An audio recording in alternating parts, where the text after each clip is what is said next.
I'm recording this for whatever. And then I'm going to mute all the people that are online.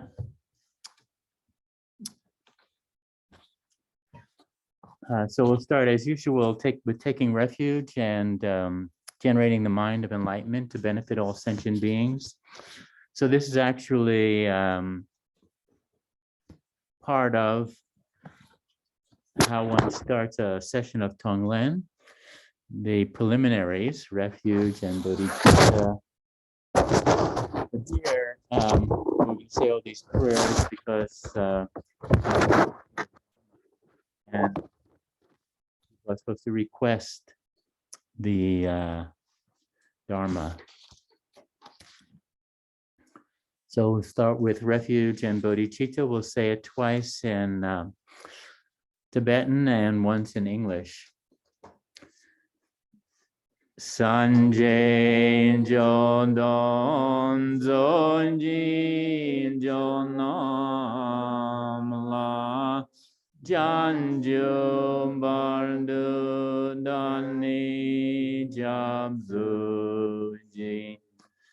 Dangi Jinzo Jimbe Zono Ji Drola Penjir Sanjay Drumba Sanjay Jonom Zonjin Jonam La Janjum Bardu Dani Jamzuji Dagi Jinzo Jimbe Zonom Ji Drola Benji Sanjay Drumbar. In the Buddha, Dharma, and Supreme Assembly, I take refuge until awakening. By the merit of practicing generosity and the other paramitas, may I attain Buddhahood for the benefit of beings. And then the 7-branch prayer. Just do this in English. Through paying homage, making offerings, confession, rejoicing, requesting, and exhorting, may even the smallest amount of merit accumulated by me be dedicated to perfect awakening. So we will spend quite a bit of time talking about merit, and whatever one does, if we dedicate it, that's much better to the benefit of all sentient beings for their full awakening. And also making mandala offerings connected with merit. Offering a perfect universe to all the Buddhas, imagining they're in front of us, is a very meritorious action.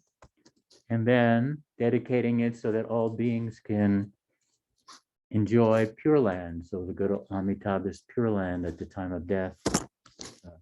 Dedication of the mandala offerings. Sashi Bujun Jujum Medo Drum Re Robling Jin Yede Jenbadi Sanjay Jingdu Mikde Bowai Drogun Namda Jinla Chobar. The next prayer is to ask the Lama who you envision on top of your head in the form of a blue Buddha, Vajradhara, with holding in his right hand Vajra and in the left hand a bell like this. You then ask the teacher to bless your mind stream so that you can recognize the nature of your mind. And then your guru as Vajradhara then dissolves into you, and then you rest in the experience that in the Dharmakaya, in absolute reality, your mind, the mind of the guru, same, no different. So something that has to do with the absolute bodhicitta that we're going to be talking about. Palen zawe lama rimbo jen dagin jiwa bede denjula kadrin jen bongo ne jazonde kuzum du jinun rup sabdu zong. And then before teachings, you ask the teacher to turn the wheel of Dharma of the three vehicles,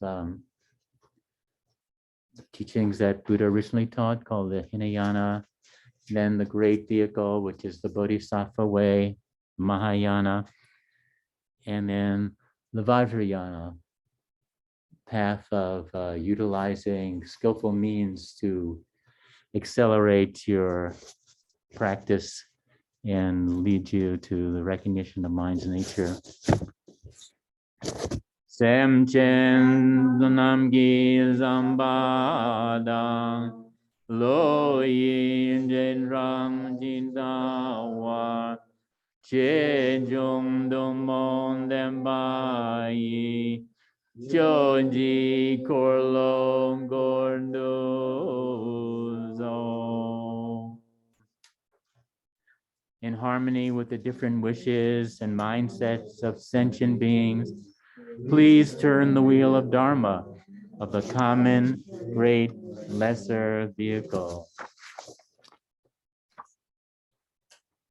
So though, just rest your mind in calm abiding meditation. So just to calm down before hearing the teachings, so you can breathe in slowly, pause in, breathe out slowly. Try to balance the in and out breath. So start with that aspect of calm abiding meditation.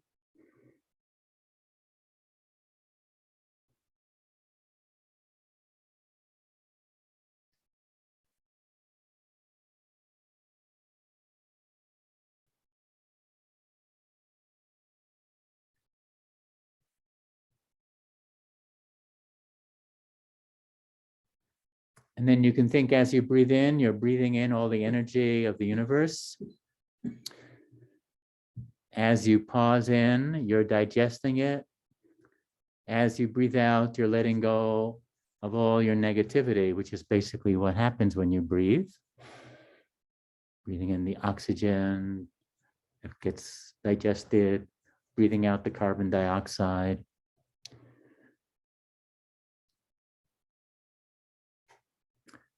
And then on top of that, as you breathe in, you can think Om, white.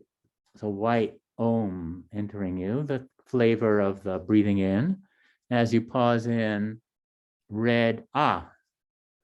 And as you breathe out, blue Hong. So the sound is Om Ah Hong, and then the color, imagine breathing in white. As you digest, red. And as you breathe out, blue, connected with the breathing meditation.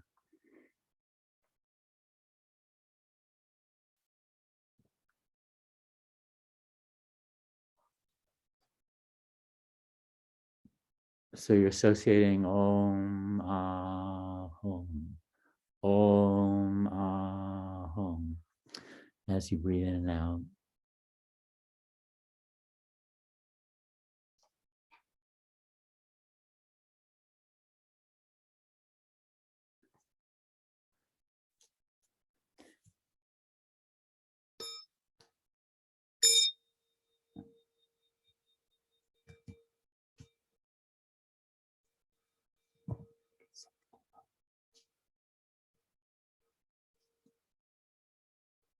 Should I teach without a mask? I think it's okay. So everyone here seems to be well masked up, so I hope that'll be enough to protect me. So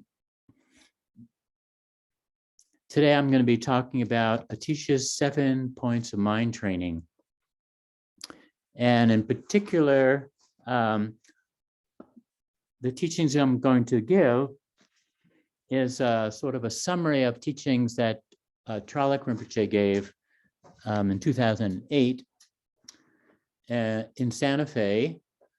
So I took the opportunity of giving these teachings to type up all my lecture notes, all the notes that I took during this teaching, and then supplement them by 2 other commentaries. There's a commentary on 7 points of mind training called Direct Path to Enlightenment by Jaman Control Lodro. And that's the main commentary used in the Karma Kagyu lineage. And then my guru, Taisitsu Rinpoche, gave 4 days of teachings on the 7 points of mind training in Delhi at the India Habitat Center in 2003. So, and then also my own experience of doing the 7 points of mind training.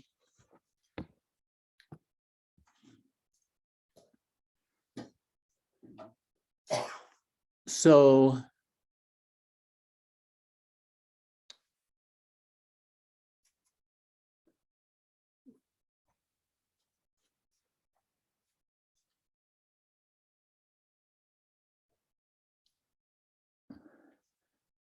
I have some notes. I hate to use notes, but I'm not, this is not a practice that I do every day, although I've been involved with it the last few weeks and even last few months because of the situation I found of having to go for radiation treatment and then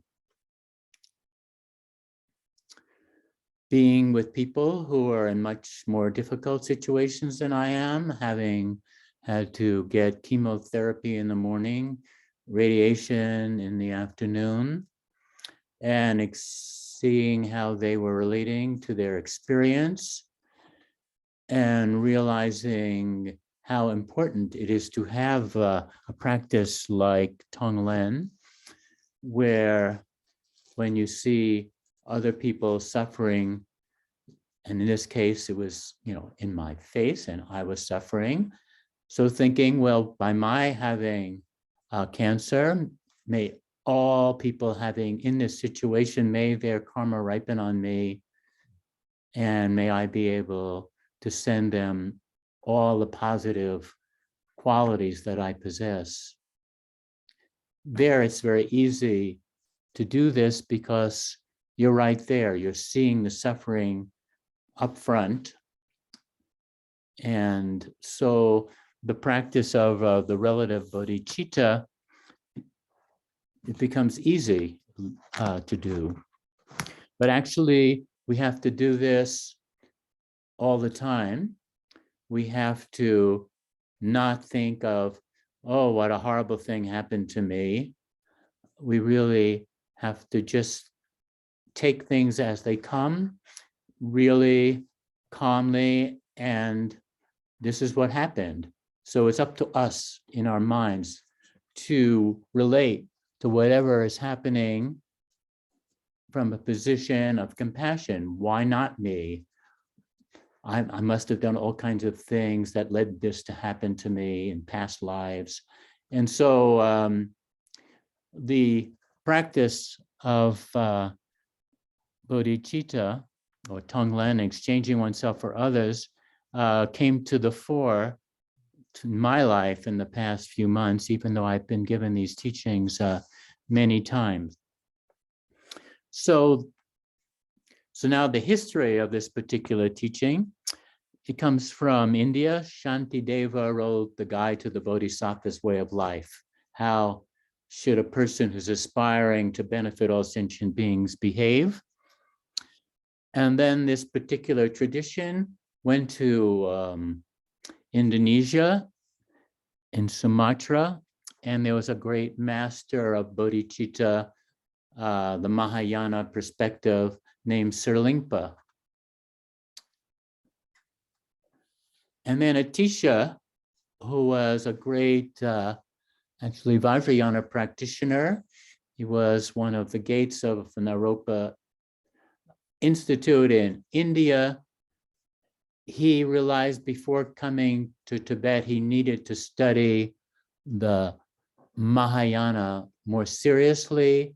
And he spent 12 years with his guru, Serlingpa, learning all aspects of Mahayana practice, and in particular, the Tonglen, the 7 points of mind training that he's very famous for. So in the past, just like Atisha went to Indonesia and studied with Serlingpa, this particular teaching was taught one-on-one from master to student, and then the student went off and practiced and asked questions to the master. So we don't have the luxury of doing that, but we have the benefit of Zoom, so that teaching can be shared in a reasonably intimate setting. And I will do the best I can to transmit the teaching, and you will do the best you can to absorb it and then practice and try to integrate it into your daily life. So the outline of the practice, so usually this is how traditionally teachings are taught in Tibetan tradition. Before one goes through a particular text, there is the outline. So I think it's called a subje in Tibetan, but I don't speak Tibetan. But I can remember Taisitupa Rinpoche, my guru, saying that if a well-written outline, that's all you need. If you know the outline, you can remember the entire text easily and know how to put things in the right order for teaching. So the number one is the preliminaries, which are the 4 thoughts that turn the mind to Dharma, as well as taking refuge in generating the mind of enlightenment, developing bodhicitta, saying those prayers, and then doing calm, abiding meditation, which is the way we actually started off this practice, by saying particular prayers. So that's the preliminary. Second, the main practice. Main practice has 2 aspects: ultimate bodhicitta and relative bodhicitta. So ultimate bodhicitta is resting in the nature of the mind, getting in direct contact with glimpse of your Buddha nature, the true nature, this non-conceptual, spacious quality of your mind, which also has knowingness, not the yada, yada, yada, yada, although that's the part of it, that's the outflowing awareness, but to come in contact with that base awareness, the ultimate bodhicitta. Because without having some glimpse of ultimate bodhicitta, then very easily get the relative bodhicitta wrong. And the relative bodhicitta practice is the practice of exchanging oneself for others, which I just mentioned a little bit when I talked about being in this treatment room where everyone was going to get zapped by radiation. Very interesting experience. So, so that's the main practice. That's really what's going to be concentrated on here. And then Well, how to use this practice, how to transform adversity, that's 3. How to make this a practice for your entire life, that's 4. How do you quantify success? I mean, how do you know you're getting it right? Well, that's the easy part, because we're really stuck in ego clinging and reacting to all kinds of negative things that are happening to us. So as these things gradually settle down, as our ego clinging reduces and our rapid response to anything that we don't particularly like also lessens, and as our responding to other people's happiness starts to grow, so then we are assessing our success. And then there are guidelines called commitments on what not to do when you're a Mahayana practitioner. Not to respond when someone jabs you, but to recognize that could be something useful for your practice because it's pointing out something that you're clinging to.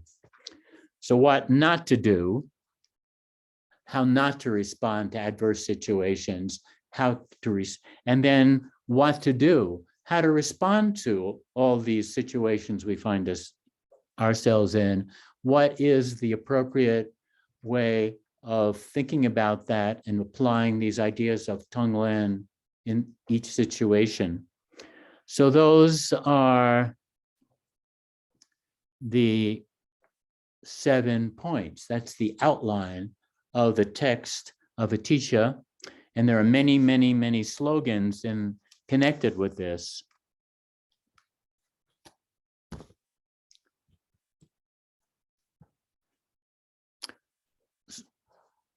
So first, learning the preliminaries, one really should contemplate, as in all beginnings, the 4 thoughts that turn the mind to Dharma. So to really understand why is it important to turn the mind toward Dharma. So these are the precious human life. The fact that we're all here and are listening to this Dharma talk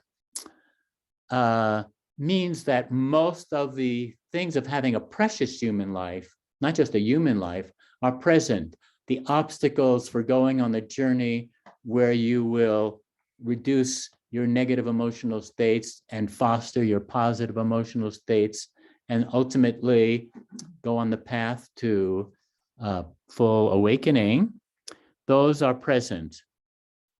So you have to investigate your life. Are all the conditions for you to practice present?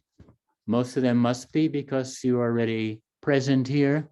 But if they're not, then you try to do something to change things so that you do have the precious human life and all the ingredients are in place for you to practice reducing your ego clinging and gaining more recognition of what is your ultimate potential. So the second contemplation is on death and impermanence. So all composite things, all things that come together have to fall apart. So even mountains eventually erode. And it's very true about us. So everything, my heart valves, everything is gradually falling apart. So, and at some point, this particular life will end.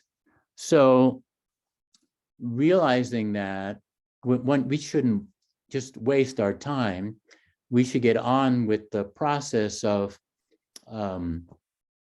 reducing our negative emotional states and our ego clinging, and do whatever it takes to make that transformation so that we can really recognize mind's true nature in this particular lifetime.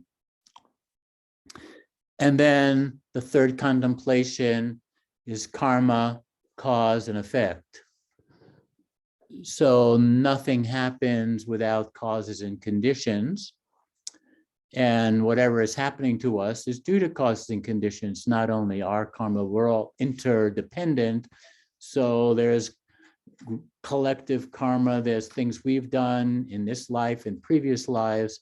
And we planted the seeds for certain outcomes. And when the conditions come from those outcomes to come together, then we'll experience the positive or negative results of all these things, all these seeds being planted. So it's like being a gardener. You know, we plant these seeds, some of them are positive, and then we'll get a nice plant, a nice beautiful flower. We plant a difficult seed. Sometime in the future, something negative might happen because to us. But if the circumstances for that to ripen don't appear in this life, they'll appear in the next life. So, so that's very briefly karma, cause and effect. And that the other part of that, there's nothing in samsaric existence, everything coming together because of different causes and conditions, that's satisfactory because of impermanence. You know, it looks like everything, we've gotten everything arranged. We're in, we just saw this movie, very fake movie. What was it? What's the name of that place? Shangri-La. Shangri-La, living in Shangri-La. So everything is perfect. People live a very long time. But you know, all of a sudden, something from the outside can come in and drop a bomb, and Shangri-La goes up in smoke. So we can't really have confidence in obtaining real happiness from the external. The happiness comes from transforming our mind so that we just see things the way they are, and then everything is workable. So the true happiness comes from really having confidence in our true nature. And that then makes whatever situation we're in perfectly fine. It's workable. It's just whatever's going on. It's a bit like a dream. That's one of the expressions. Not a dream, but it's like a dream in the sense we recognize and realize that this is just causes and conditions coming together, and whatever happens, we just work with it. That's the really only sane attitude, especially now in this pandemic. One really has to have a very sane attitude and not get angry. Why did this happen? Why can't I go see my friends? Why can't I see my family? That's not, doesn't do any good to anyone. Just brings up all kinds of negative emotional states. Instead, we just say, well, all the causes and conditions for a pandemic occurred on this planet, and I'll do my best to help everyone in this situation. I won't get caught up in negative thinking.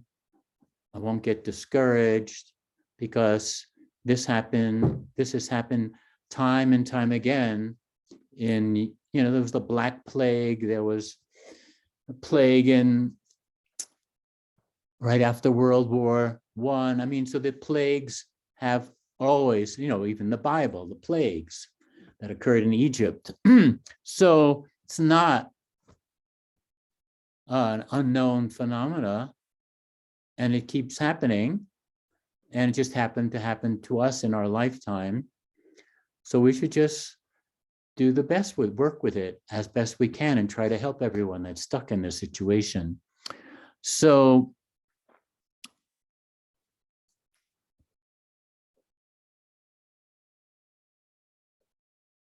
So I guess that's it for that, the preliminaries.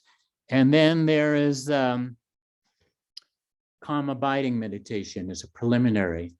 Because if we're not able to relax,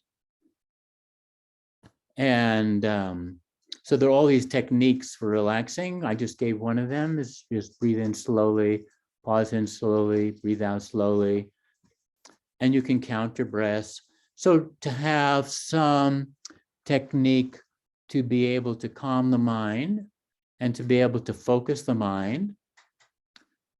So the breath, we have it, it's with us all the time. One of the easiest things to use for calm, abiding meditation.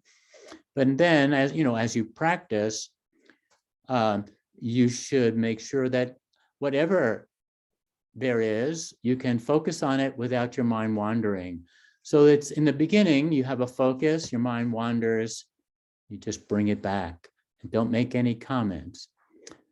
So let's just do 2 minutes of breathing meditation and just try to don't get worried. If you get lost, at some point you'll recognize you're lost and just bring it back. Don't judge anything. All you're doing is learning a technique to calm the mind and be able to rest your mind on whatever is there, because this strength of being able to focus without your mind wandering is really important in everything you do, not just Buddhist meditation.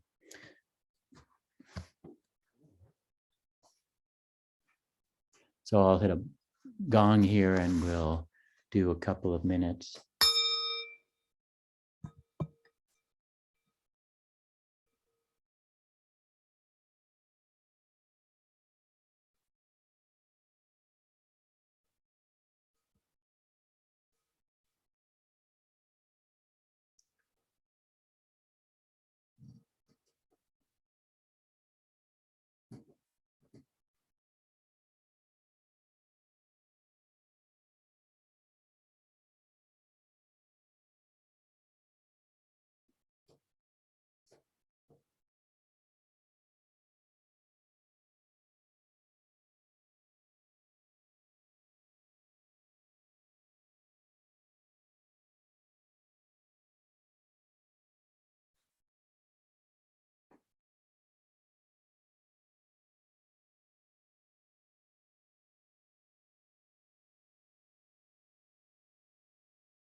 So it's a very quick introduction to the the preliminaries, the 4 thoughts that turn the mind to Dharma, and the development of a calm, abiding meditation. So the second point, which is the main aspect of the teaching, is the cultivation of bodhicitta. means, Bodhi means awakened, and Chitta means heart. So the awakened heart, that's what the Dalai Lama is always talking about, having a good heart, an awakened heart. The compassion of the Buddha, Mahakaruna, this has to be cultivated. It just doesn't happen all by itself. So the first point of this is that you have to start with the absolute bodhicitta. So having a glimpse of recognition of mind's nature, a panoramic view. If we don't have a glimpse of what is the nature of our minds, then one can get confused doing LoJong practice. Am I really taking on the suffering of others? How, I don't know, that sounds too much. Maybe I'll, so it's very easy. And am I giving away all my good qualities? So the practice of LoJong really has to start with the absolute bodhicitta.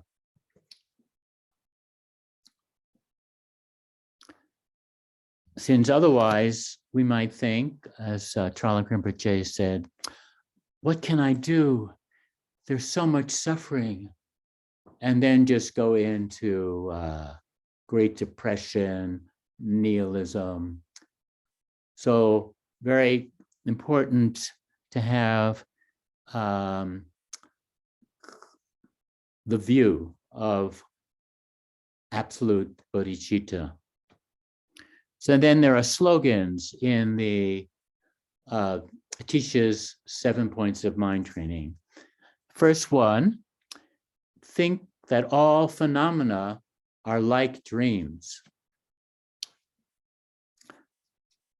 So when you dream, it depends on causes and conditions. So last night I had a dream that I was playing my guitar and singing, and Dave Ang Ronk started singing with me. And I said, wow. And then I mentioned this dream to my wife, and she said, what was it did we hear yesterday? Oh, can't remember. An old, folksy guy. Oh yeah, Phil Oakes. Oh yeah. Oh, good. Phil Oakes. On the news, they played a song of Phil Yeah. Oakes. It was Democracy Democracy Now. Now. And he says, so there, that planted the seed for me to think about Dave Van Ronk, who we saw in a cafe in Cambridge way back when. And so whatever is appearing in our actual life also is coming from causes and conditions coming together. So it's just like what happens in a dream. So it's not a dream. For us, it's quite real. So one should realize that what we're experiencing now is the same as a dream, in the sense that it's just causes and conditions coming together. So it's a very important point. And when a cause disappears, the outcome of that cause also disappears. Everything is subject to change. Nothing is frozen. Everything that's happening now can change. Enemies become friends, friends become enemies. We see this happening over and over again. So whatever is happening, we shouldn't freeze. We shouldn't take a picture of it and say, this is what's my life. This is horrible. All these horrible things are happening. So yes, right now, uncomfortable things are happening, but it's just, everything is always in flux. So we should just try to work with that and recognize There's a reason why all these causes and conditions come together, but I don't have to think beyond what my wife told me that, oh, Phil Ox was on Amy Goodman, they played his music. And so all of a sudden in my dream, there was Dave Van Ronk, one of my heroes when I was a folk singer.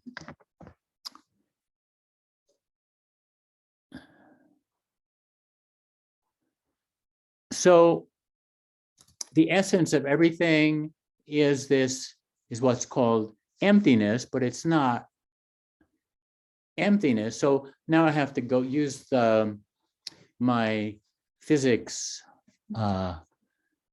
learning. I'm a theoretical physicist. And so there's something in physics called the quantum vacuum. But the vacuum is not nothing.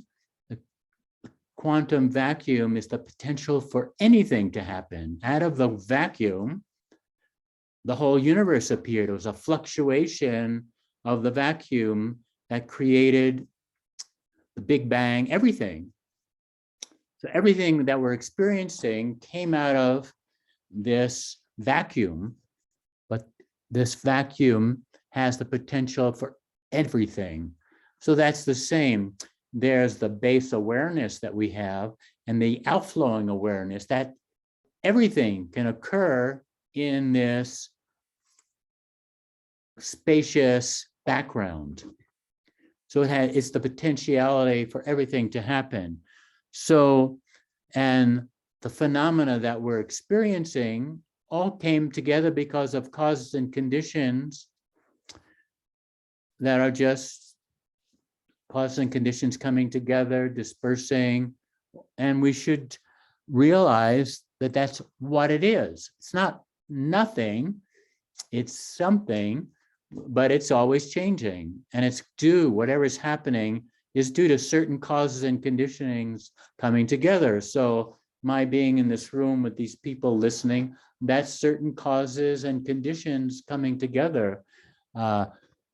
So there's a person named Daniel Halleck, who's an actor actually, and he asked me, I sent him some email and he said, when are you going to teach Atisha 7 Points of Mind training? And so I said, oh, I better do that. So I don't know if that's why I'm recording it. Hopefully I'll be able to send him a recording. So different things set things into motion, and then allowing things like this teaching to take place in this environment. And it wasn't clear until this morning that there would actually be internet. So, but that happened. So it's just causes and conditions coming together out of this potentiality for anything to happen. When the conditions are right, the potentiality manifests into some fruition. So we have to look at phenomena that way and not as solid, not solid. So the next slogan is examine the nature of unborn awareness. So everyone is going to get a copy of these. If you don't take everything down, don't be too concerned. So this slogan, Tralek Rinpoche commented this way: thoughts, emotions, and feelings are unsubstantial. See the mind as unsubstantial and not as a substance. The nature of mind, Salwa and Rikpa is the terminology used in Tibetan Buddhism, the non-conceptual spaciousness imbued by the vivid clarity is beyond concepts. It's something that you experience but can't conceptualize. The watcher is dependently produced. The watcher is not self-existing. So the watcher is a product of causes and conditions coming together. The one who is analyzing needs to be self-liberated. One needs to let go of intellectually investigating the empty nature of phenomena and awareness. So to get to the ultimate bodhicitta, what is the nature of awareness itself? It can't be described. It's this, it's that. Is it something? Is it nothing? Is it something and nothing? When you look at your awareness, is my awareness something? Who is aware? Is it nothing? Well, who is aware of aware? You can keep going. So the awareness itself can't be described in terms of terminology like it's something, it's nothing, it's something and nothing, it's neither something, it's neither both, you know, all the usual ways of philosophically analyzing things. So the next slogan is what you're supposed to do, and we will get a glimpse of that. Settle in the nature of basic cognition, the essence. Rest in the natural state, the basis of all. Stop looking. The substratum of consciousness in its unpurified form is what's called the alaya vijnana, the basis of our normal states of consciousness, where the imprints of all our normal experiences are deposited. When this gets purified, this becomes the nature of mind, the Dharmakaya. I'm glad we'll get a copy of that. Yeah, everyone will get a copy of this, yes. Reading it again, though? Okay. Rest in the natural state, the basis of all. Stop looking. The substratum of consciousness in its unpurified form is the alaya vijnana. So this refers to the fact when you're talking about 8 consciousnesses, there are the 5 consciousness connected with the 5 senses. Then there's this consciousness connected with thought, and 6, that's the 6th consciousness. Then there's something called the deluded consciousness that thinks that all these experiences of thinking, seeing, hearing, smelling, that is a real me. That's me. That's ego. That's our egoic consciousness, the deluded consciousness. So that's called the 7th consciousness. And then the 8th consciousness is what's called the base storehouse consciousness, where all these imprints, karmic imprints, are stored. So when all of this gets purified, when we get a glimpse of recognition, then the storehouse consciousness transforms into like the base awareness, and all the other consciousness is just the outflowing awareness. And we experience the fact that these 2 types of awareness are not separate. They're not 2. So we experience our ground awareness, and then everything manifests from that like the quantum vacuum. And we realize they're not separate. The vacuum, this quantum vacuum, and the appearance of the whole entire universe from the Big Bang, they're not 2 things. One couldn't have one without the other. You know, that was that old song, Love and Marriage. It's an institute we shouldn't disparage. Anyway, see, I'm getting cuckoo. And not enough sleep. So the different metaphors are the sun and the rays of the sun. They're not 2. So the sun is like our awareness, this clarity. And then everything that comes out of that, all the thoughts, the feelings, the sensations, that's the rays of the sun. But you can't separate these 2. Without the rays, you wouldn't call it the sun. And without the sun, you don't have the rays. So they're not 2. It's this dualistic way of thinking that causes all this problem. So we have to get beyond duality. So the other metaphor is like the waves on the ocean. So the waves aren't separate from the ocean. They arise from the ocean, they return to the ocean, just like our thoughts appear from the base awareness, hang around for a while. Sometimes they produce more thoughts, they keep proliferating. So if you were a quantum physicist, you would say, well, someone turned up the strength of the interaction between the quarks and the gluons, and that happened, and then you get all these particles get produced, so they keep proliferating. And what we want to do is dial down the strength in our meditation so that we can just settle back into the quantum vacuum state and just see this, observe this process of thoughts appearing, feelings appearing, without being a Klingon, without grasping to all these things that are happening. So that's what meditation is about, is to allow you to slow everything down and recognize the whole nature of appearances in thought processes. And there's no need to grasp onto them, lead your mind to comment on the thoughts, comment on the external world, rather than directly experiencing things from a non-dualistic perspective. So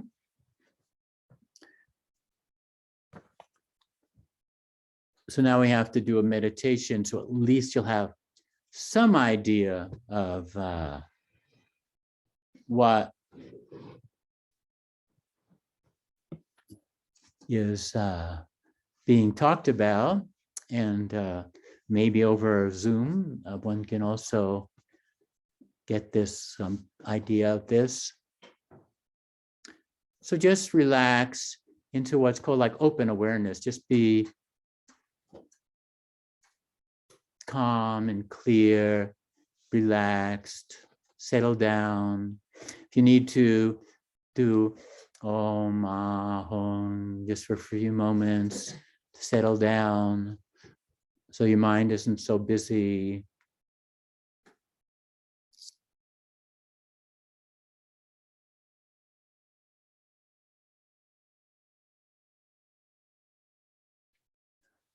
So the nature of your mind is very spacious. Awareness can permeate all of space. So just allow your awareness to gradually expand, be the size of the room you're in until it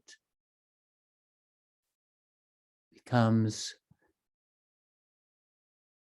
the size of the planet. You can shift your awareness. Awareness can go anywhere. Shift your awareness to the sun.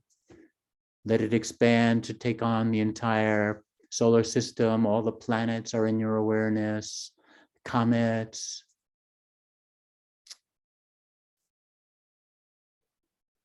And then you can shift your awareness to the center of the galaxy, of the Milky Way. It happens to be a black hole. So no problem to put your awareness, think about being in the center of our galaxy, and then let our awareness take on the entire Milky Way, billions of stars. And then finally, let your awareness permeate all of space. So wherever space is permeating, your awareness is permeating.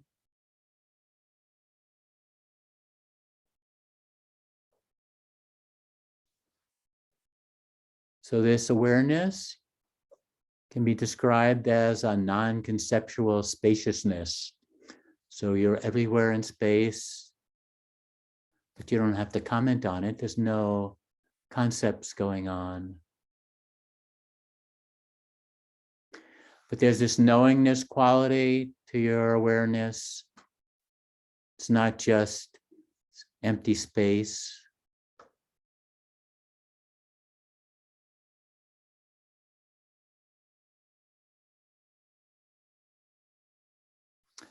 It's called the clarity.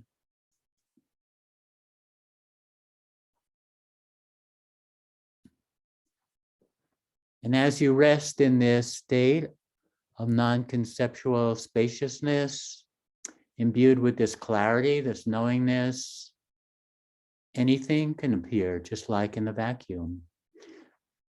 Things can pop out, thoughts can appear, a feeling can occur. And then just no need to grasp onto it, just be aware of it.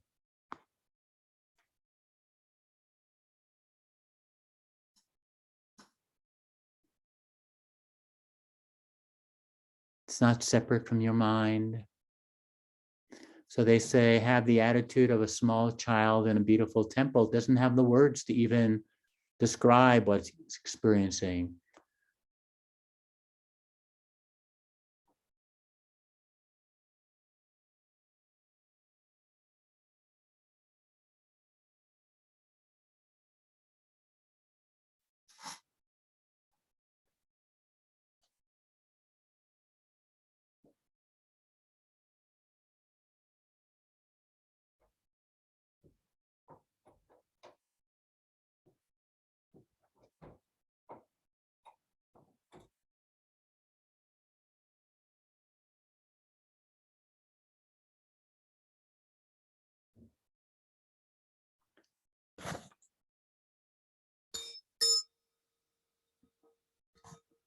So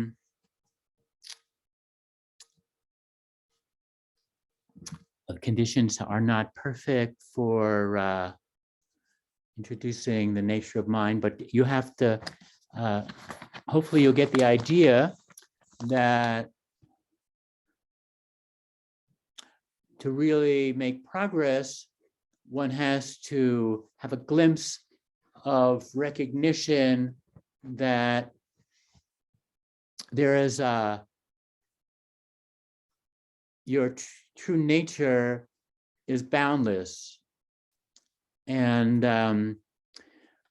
it's not just boundless, but there's a knowing quality, a clarity to your true nature,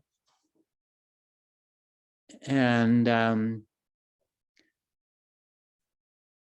what one has to practice when one is doing insight meditation is that whatever happens, not to grasp on, not to have sticky fingers, not to try to quantify what's going on.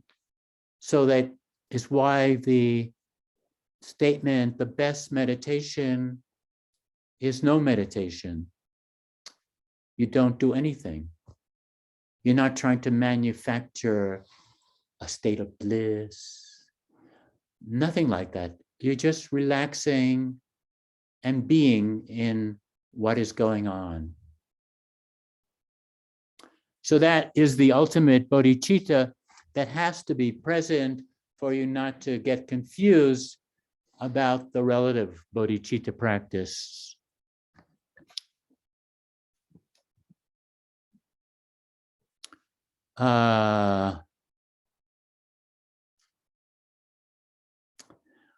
Maybe if you have questions, because this is a really important point.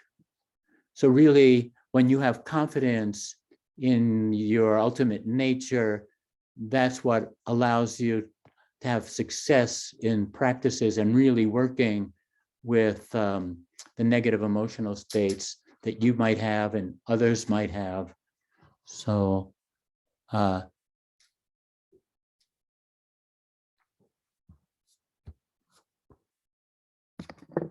so if someone has a question right now, I'm happy to take a couple of questions just so it's not too confusing.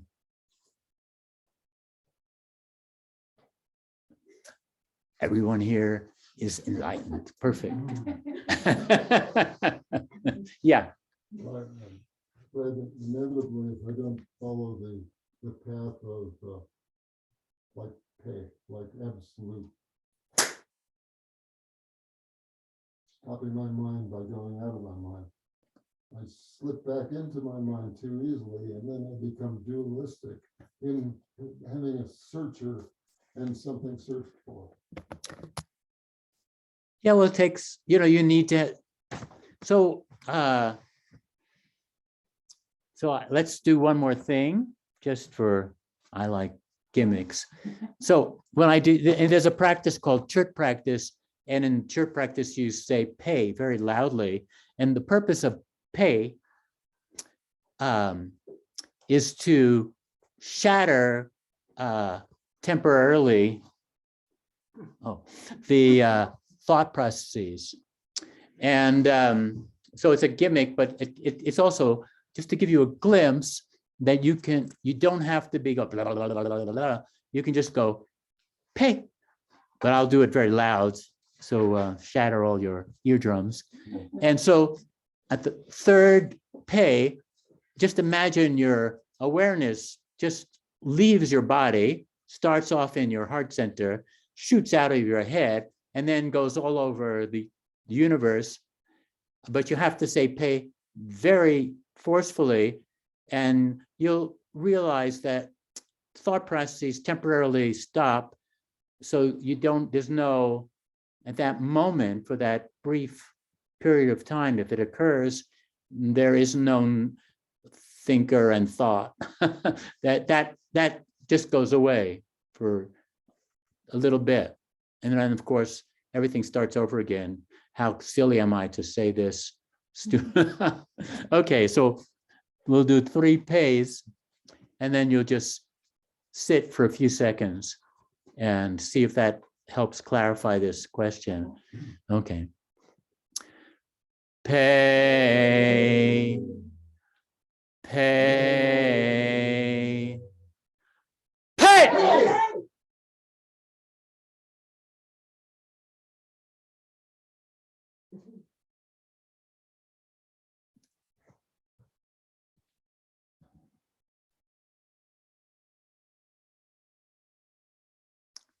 So that's another glimpse of, if it worked, if that shattered your thought processes, of what's being discussed here, is how to get outside of commenting on everything, which we have that's our training in our daily life, is we have a running commentary on everything we're doing. And the idea of no meditation, and all the different Buddhas, the mirror-like awareness, all these statements of the states of the different 5 Buddha families, transforming anger into mirror-like awareness, certain quality that you don't have to grasp onto things. And then there's the first moment of having an experience, and then we then say something about the experience. So to get beyond the say something about the experience, just directly experiencing it, that kind of way of relating to our life is what eventually, it takes a very long time to get to that, is to is what our destination is. Not a goal, it's our actual destination. So this is something that will gradually happen the more we undo our habitual patterns of grasping and clinging to all our experiences as me. So I think that's about all I can say right now in this kind of situation. So, question. Thank you. Regarding the subject of clinging, when one has an action that actually influences another person, let's say it saddens their heart or hurts their heart or angers their heart, and although you take responsibility for your action and you apologize, and you may practice pay to get it out of this loop. No, you don't do pay. Okay. Let me just get to the. Okay. When I go into, let's say, self-forgiving meditation, and I can rationalize it. Okay, it's karmic. It's a karmic play between two, and so on. But the residue of that lingers is, how have I affected someone, and will they be okay? Yes, in every situation, you just do the best you can, depending on exactly where you are. And you don't give yourself a hard time for not being able to do better than what you can do. So, I mean, we have all these slogans we're going to do in relative bodhicitta, may I be able to take on all your negative karma. But, in this particular situation, you hurt somebody, then you do the best you can to make up for it. But you don't have any expectation that you can. You've done it. And you do your best to make up for it. And whatever consequences there will be, there will be. It's just, all you can do is the best you can. It's very good. You've recognized you've done something unskillful. We all do things unskillful all the time. And so if you get the opportunity to make amends for that, then you do. The point is the point of the ultimate bodhicitta is by having more experiences of being able to rest in the mind's nature, you're less likely to do these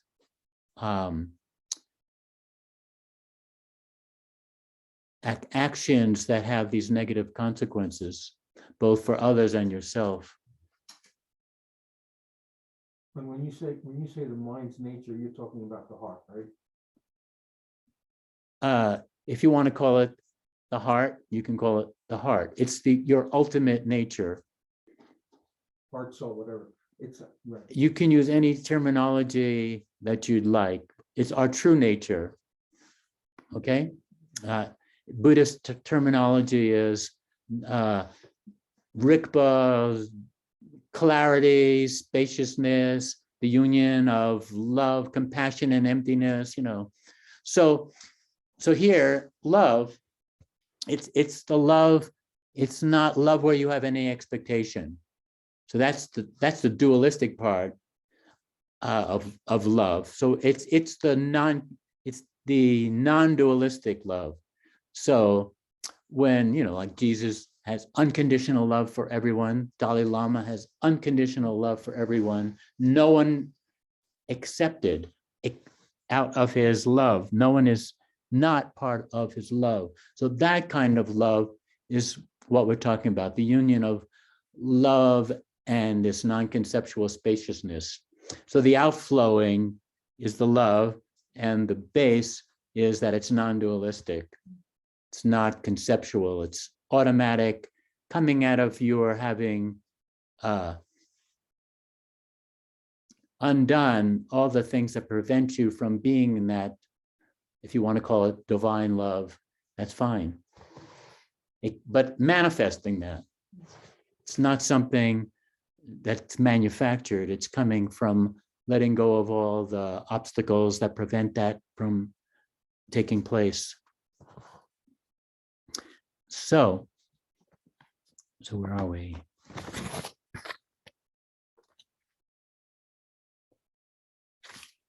The next slogan. So what do you do after you do this meditation on just resting in open awareness, which has this clarity and you're not clinging, at least on your cushion? Between sessions, consider phenomena as phantoms. So the post-meditation instruction is to make a gradual transition into everyday life, seeing things with freshness and in a non-judgmental, non-grasping fashion, and maintaining the non-conceptuality as long as you can in all situations. So whatever situation you find yourself acting in, if you can be in that state of non-conceptuality, not trying to conceptualize what's happening, but just being right there, to the extent, try to do that, at least for the first few seconds, before your mind goes into action. What am I supposed to do here? Blah, blah, blah, blah, blah, blah. So that's the slogan between sessions. consider phenomena as phantoms. So now the actual practice of relative bodhicitta is called Tonglen. Join in sending and taking together. Do this by riding the breath.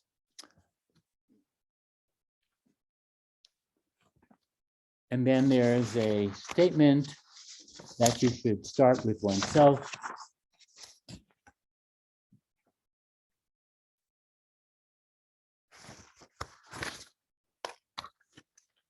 So there are two ways of starting with oneself. One is to do the Brahma Viharas. So you cultivate loving kindness, compassion, sympathetic joy, and equanimity. But there are slogans. So for this, I don't have time to go into it in detail. Maybe I can put them up on the screen, so that people.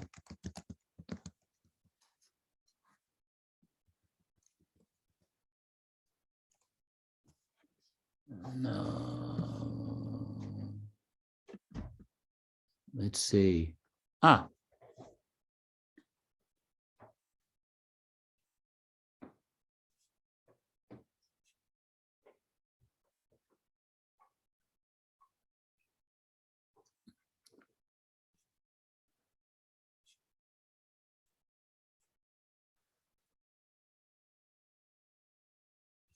So let me see if I can share the screen. See that possible? Share screen.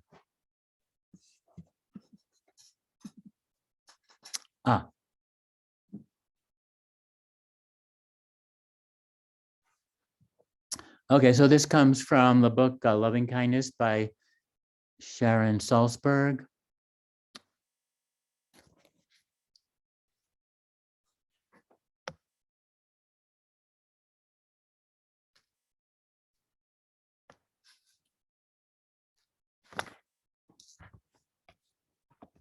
Oh, this isn't the one that I have here, Oh, here's one. So here's the first slogans are, may I be happy, may I be free from danger, may I be at peace, and may I have ease of well-being. So one thinks of this over and over again. May I be happy, may I be free from danger, may I be at peace, and may I have ease of well-being. And here's a further statements. May I accept things as they are. May I be undisturbed by the coming and going of events. Others might care for me, but cannot keep me from suffering. Others may wish me happiness, but cannot make choices for me. So that's how one starts with the Brahma Viharas. And if you write to me, I can send you a copy of this. So, but just to get an idea. So, but this is what Tralek Rinpoche said to do at this point. Think about just a contemplation. What do I want? What do I not want? Just make it very personal. What do I want in my life? What don't I want in my life? I don't want to be in this COVID situation where I have to wear a mask. So you really think about that. And then think, well, what do others want? What do they not want? So the idea is first really see what you want out of life and think, what do others want of life? Put oneself in other people's place oneself in another's shoes. Don't think I'm the only one who wants something. Recognize the equality of self and others. So that's the first contemplation, to realize that everyone wants to be happy. People don't want to be suffering. They may have different ideas of what happiness and suffering is on a relative level, but there isn't anyone that doesn't want that, those two things. And then there's also in Tralak Rinpoche's book on LoJong, if you want to really get into it, he wrote a book, Cultivating Compassion Through Training the Mind. He gave an actual Tonglen practice. Oh, now I'm getting hot. Yeah, well, that could be because of hormones in my body. So here, in aligning with breathing out and breathing in, there's the instruction, breathe out all the causes of our suffering and pain, our conflicting emotions and self-obsessions. So as you breathe out, breathing out all the causes of our own suffering and our self-obsessions. Breathe in the capacity to go beyond egoism and to develop positive emotions. So this instruction of begin with oneself, you can start doing the Tonglen that way. As you breathe out all the causes of your suffering, all your conflicting emotions. And as you breathe in the capacity to go beyond your present circumstance of egoism and to develop positive emotions, positive qualities. So we can do that for a minute or two before we get into the actual meditation that we traditionally call taking and sending. So just breathe out all the causes of your suffering. As you breathe in, imagine your ego nature is being lessened and your positive qualities are being strengthened.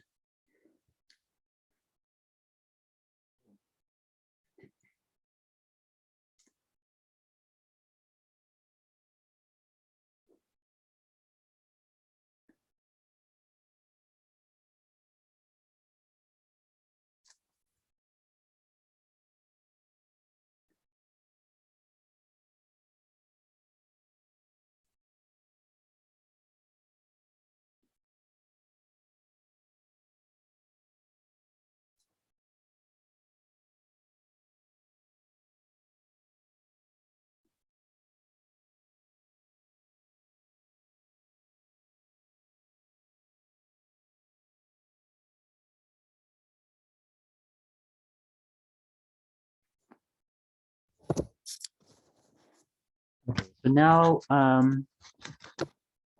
we're going to do the usual practice, which is related to imagine taking on the confusion and suffering of all others and sending them everything that is needed for them to pacify all their confusion and suffering and lead them to full awakening.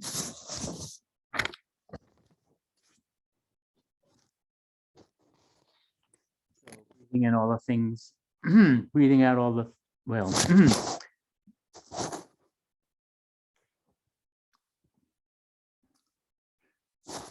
we're taking in everything, other suffering, deprivation, and pain, sending out all our happiness and joy. And I will just say a few comments that Tralak Rinpoche made about this. This is a psychological and a spiritual practice, because the more we desire, the more our suffering increases.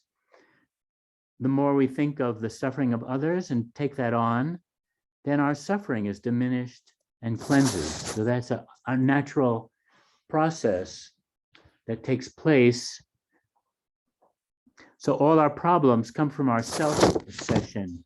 When we think about the suffering of others, we get a respite from wallowing in our own suffering.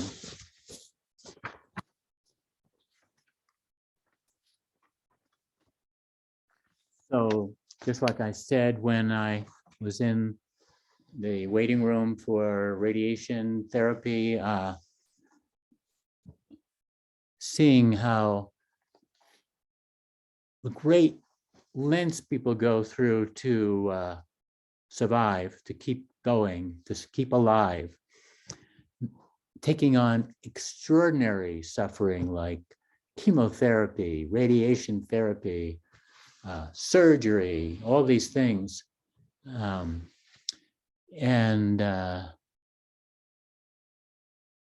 Then the little 15 minutes of discomfort that I had to go through seems ridiculous, right? I mean, so thinking that as I'm going through this, may no one have to go through radiation therapy, may all their karma for doing this ripen on me, and whatever good qualities I have, may it ripen on them so they don't have to have cancer and other horrible diseases. So it makes it easy, puts it right in your face that if one does this, your own, oh, why me? Those kind of things that we are natural, why not me? Look, it's happening to everyone. When I was going for treatment, almost everyone I talked to, if they weren't going through or hadn't gone through some kind of treatment like that, then their husband, their wife, it's everyone suffers. I mean, why think we're so special? And that's the problem. That's the core of the problem. So I like the way that Tonglen is done in Scotland. So there, it was part of something called Rukpa therapy. So this Rinpoche, Akong Rinpoche, was actually a doctor, and he trained therapists from Buddhist psychology. And so there he started the process, which also in the Shangpa Kagyu, in the morning practice, before you do Tonglen, you become the Bodhisattva of compassion, Avalokiteshvara. So that's, if you're familiar with the Bodhisattva of compassion, you can think when you're doing this, that you're the Bodhisattva of compassion. The purpose for this is, again, not to get too confused. You ultimately, you're perfect. There's no way or you have no problem taking on the confusion and suffering of all sentient beings. It's not ultimately real. So when you have that understanding, if you're the Bodhisattva of compassion, taking on other people's suffering, piece of cake. But when you're you, taking on other pieces of compassion, other people's suffering is could be different, could be problematic. That's why you want to really have some idea that your true nature is beyond this, is beyond whatever you're experiencing directly, feelings, thoughts, pain. So to make sure that you don't get that wrong, is you imagine that there's a funnel. Start off the meditation, there's a funnel going from your heart to the crown of your head, and you imagine an infinite golden sphere of light, which represents the infinite compassion that you ultimately will manifest.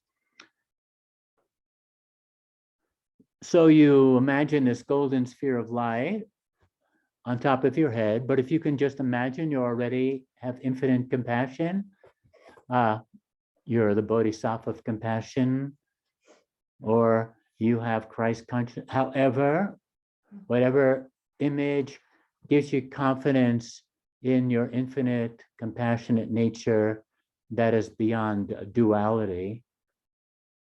So now in this visualization, you then bring this sphere gradually down this tube into your heart center until it's in your heart. And then this golden light radiates from the sphere, purifying all your negativity, bathing every atom, every cell. So your body is becoming lighter and lighter. It's becoming transparent. It's no longer you.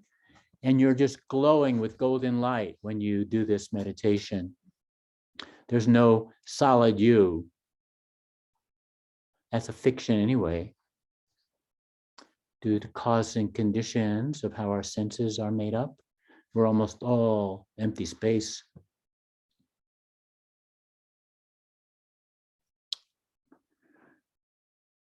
So now you're this glowing being, spacious, luminous, not solid.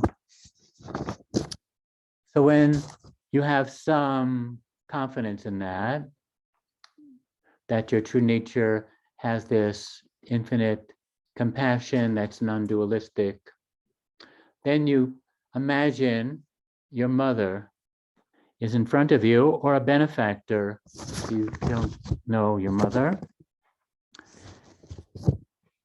and just think about how kind your mother or this benefactor has been to you, just bringing you into this world. Your mother has great act of love.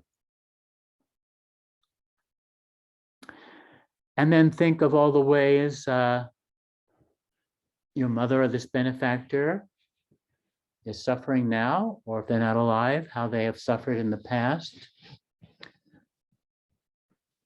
So my mother died of cancer, so had not a very good ending.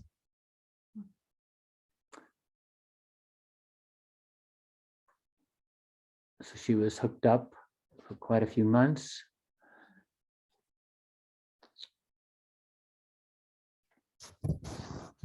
So now, as you breathe in, imagine taking away all the confusion and suffering of your mother or this benefactor in the form of black light. So imagine a cloud of black light leaves this person. And then as you pause in your breathing, just like doing Om Ah Hum, as you pause in, all that suffering is transformed by this golden sphere of light.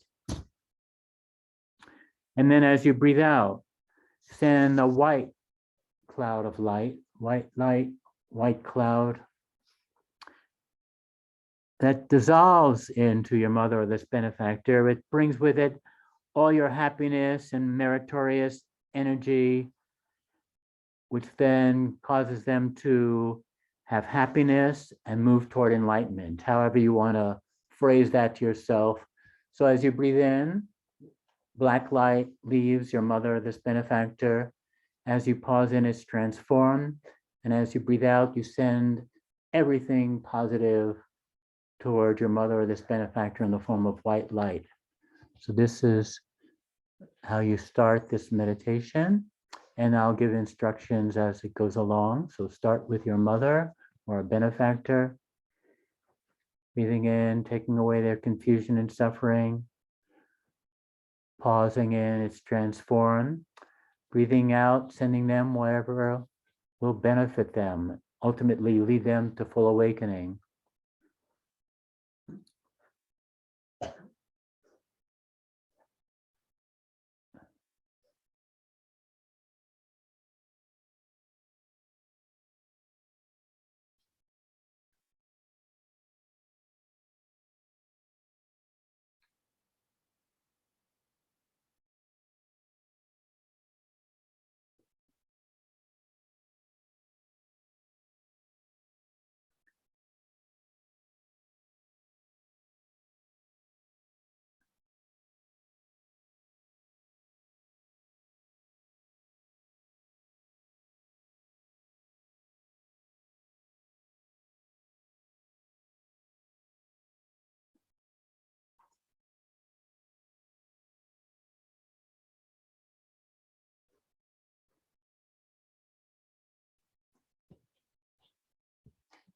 And as you imagine taking away all the confusion and suffering of your mother or this benefactor, the light leaving that person gets lighter and lighter, first turning gray. till you're exchanging white light from your heart center to their heart center.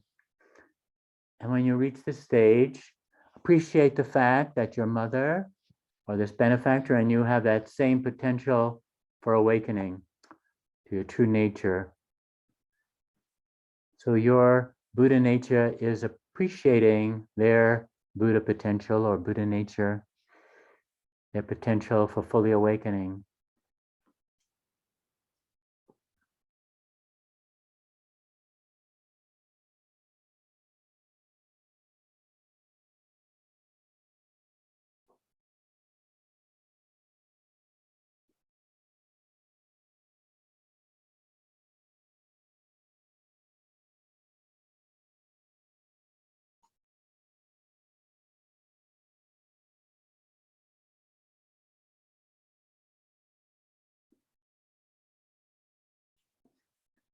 And then gradually let go of the concepts that there's a you exchanging light with your mother or this benefactor. Just experience the whole process. It's just your awareness. You've created this visualization. Just experience it as your outflowing awareness without any clinging or commenting. To the extent that you can do this, don't give yourself a hard time.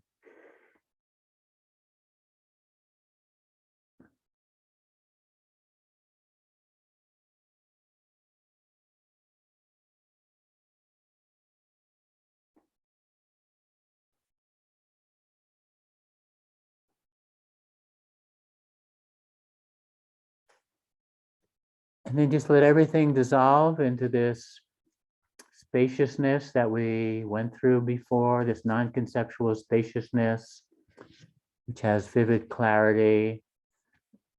And let the thoughts come and go just like waves come and go on the ocean. But just rest in that base awareness, that nature of mind that's inseparable from the outflowing awareness.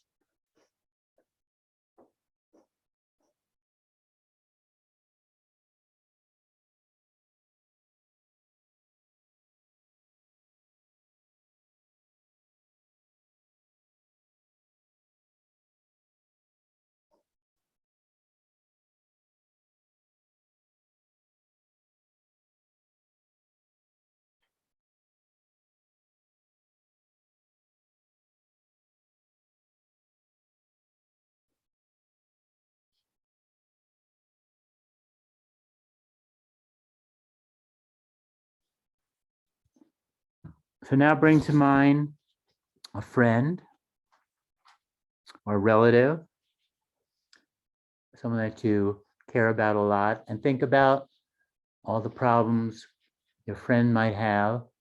I have a couple of friends who are really in serious, almost serious situation. You know, one just got neurosurgery and almost died, and another one has pneumonia. I mean, the suffering is of friends is very clear right now in my life, and so think of all the confusion and suffering that a friend or relative might be having,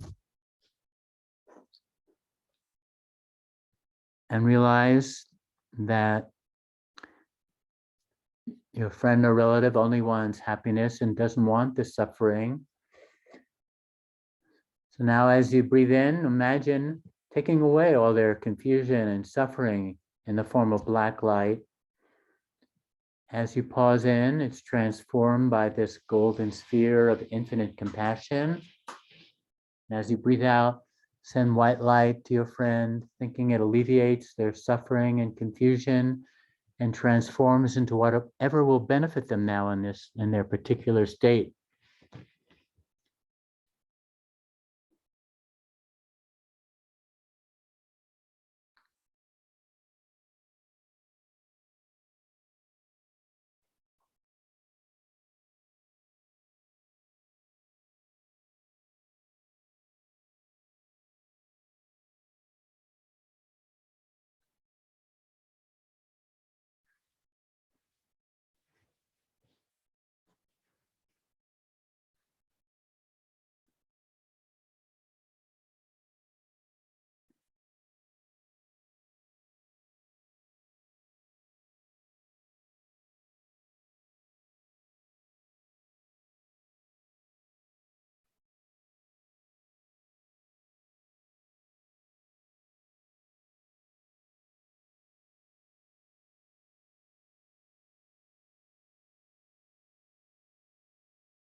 And as you take away the confusion and suffering of your friend or relative, the light leaving your friend gets lighter and lighter.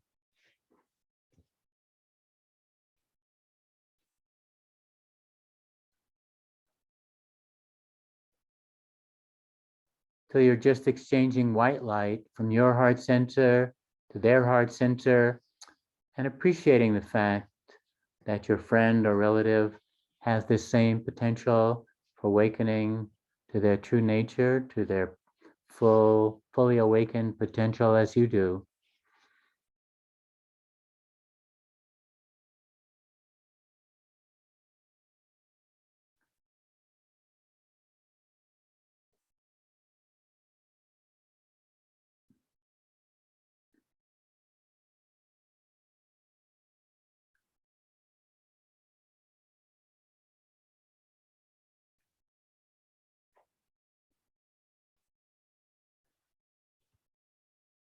And then let everything dissolve into this non-conceptual, spacious nature of your mind. There's this knowingness quality.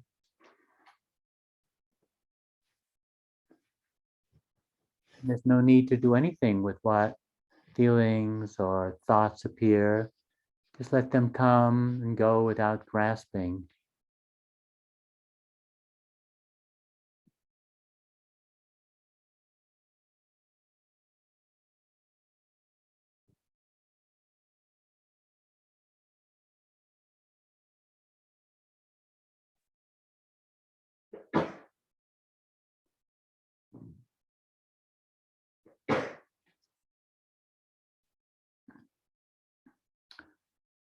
Let's now bring to mind a stranger or a neutral person and think this person too only wants happiness, doesn't want to suffer. It's not a single being that doesn't want happiness, doesn't want to avoid suffering. You can see that insects try to run away from danger. So thinking about this neutral person, as you breathe in, imagine taking away all the confusion and suffering in the form of this black light or a black cloud, if you like that, of energy. As you pause in, it's transformed by this golden sphere. As you breathe out, send white light to this person, thinking that it alleviates their confusion and suffering.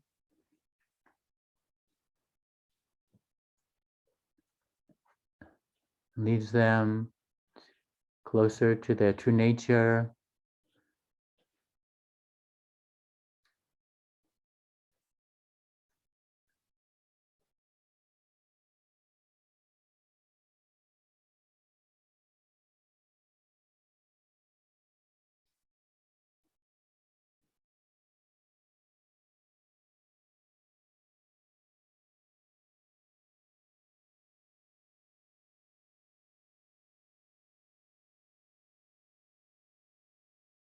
Just dissolve everything into spaciousness.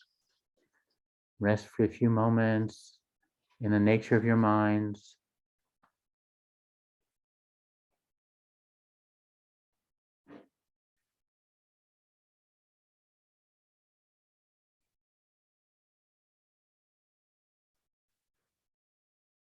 Let's now bring to mind a difficult person.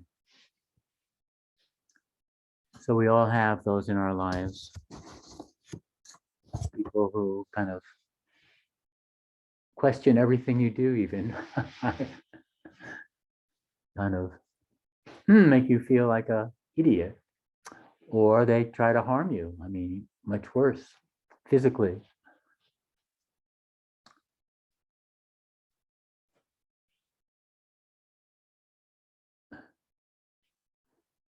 So you have to realize this person too only wants happiness, doesn't want to suffer. But all kinds of causes and conditions may have come together, causing that particular situation for this person and their connection to you and how they relate to you.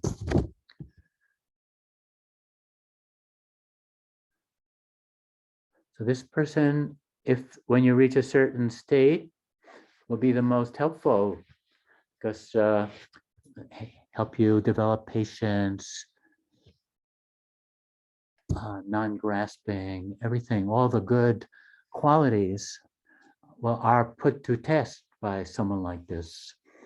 But now you may just want to avoid this person. That's also a very good strategy if you are not in a situation where you can actually do something, work with this situation. But in your Tonglen, you don't leave them out of your wishing them to be fully awakened and wanting to take away all their confusion and suffering.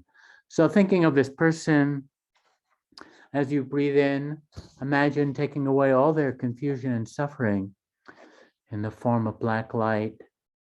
As you pause in, it's transformed by this golden sphere of infinite compassion.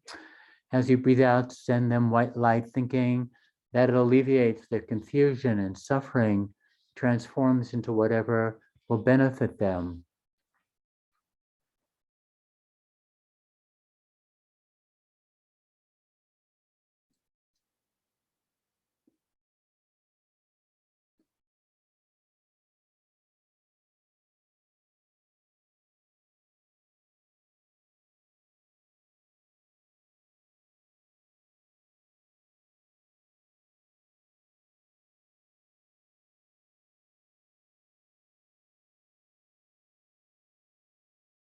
And again, as you take away their suffering and confusion, the light leaving them gets lighter and lighter. You're exchanging white light from your heart center to their heart center and appreciating the fact that this person too has the potential to wake up.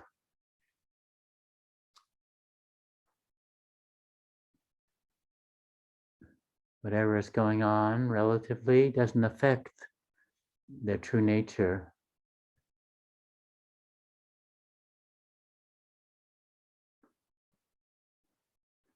And then again, dissolve everything into this spacious quality of your mind.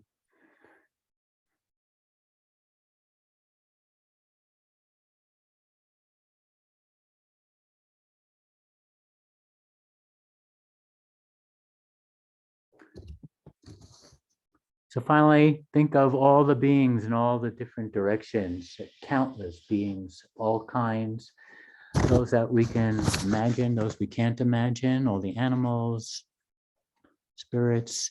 There's not a single sentient being that doesn't want to avoid suffering in their own, however they experience it, and doesn't want happiness, however they experience it. So thinking of all these beings in all the different directions as you breathe in, imagine black light comes from all the different directions, taking away the confusion and suffering of all these beings everywhere, limitless beings.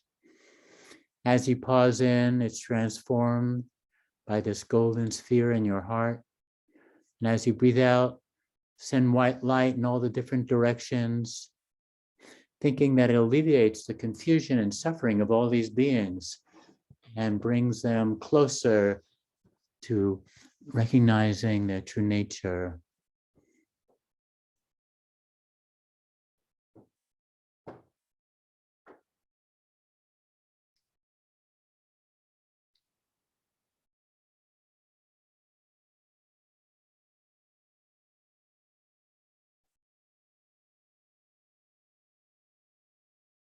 And as you take away all this confusion and suffering, this light gets lighter and lighter and lighter till you're breathing in white light, breathing out white light.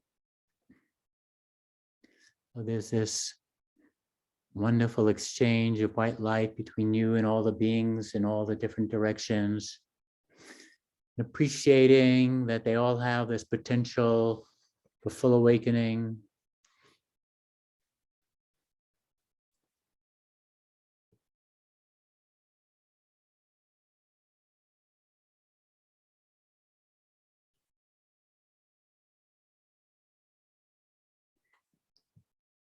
And then again, just dissolving this into this non-conceptual, spacious quality of your mind. imbued with this vivid clarity, this knowingness. Whatever appears is not separate from your mind. It's like the waves on the ocean. No need to grasp.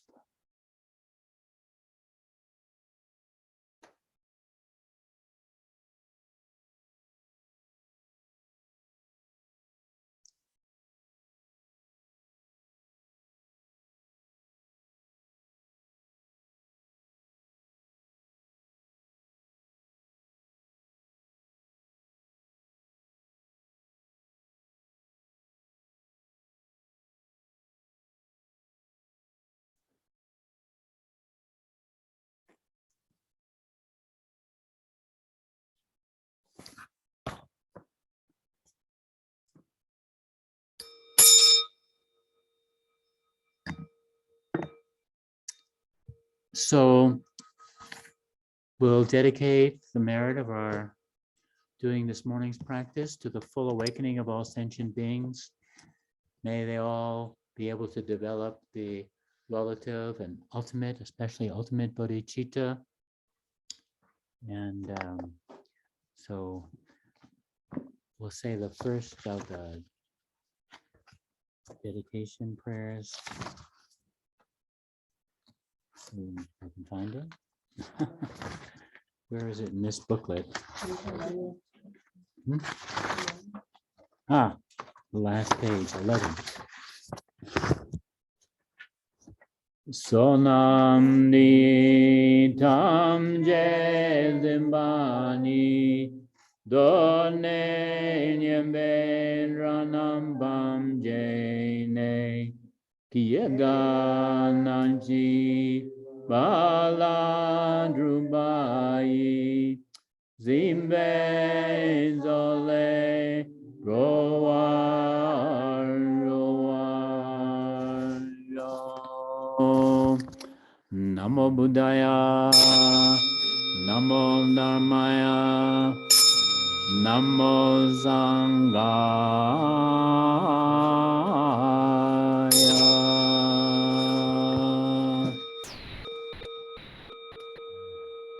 So we will resume in an hour, 1 o'clock, and hope to see you there. It's about the equal number of people, well, a few more in person actually than on the screen. So the afternoon will be the other 5 points, but the main teaching was we covered this morning. So the other points are how to take this, carry this out as a life practice, how to deal with situation using, taking from what you're doing on the cushion to your everyday life. So the real practice that you do on the cushion is the absolute and relative bodhicitta practices. Okay, see you all. You can, I think we'll ask, you can ask some questions when we resume. Fred, I Yeah. just want to make sure everybody brought something to eat who are in this, and if not, I can make some soup and bring it down in 20 minutes, 30 minutes. Can you just ask people right there? Anyone that has no food to eat for lunch? Yes, me, because I ran out of the house with. Oh, Mary Rose. Okay, Oh. Girls can come over and eat at my house. Oh. I have so much soup. Someone's gonna take her to their house, so don't worry. okay. Okay, we'll resume in an hour. Thank you, thank you. Wonderful, Okay. Fred, wonderful teaching. Okay. Okay.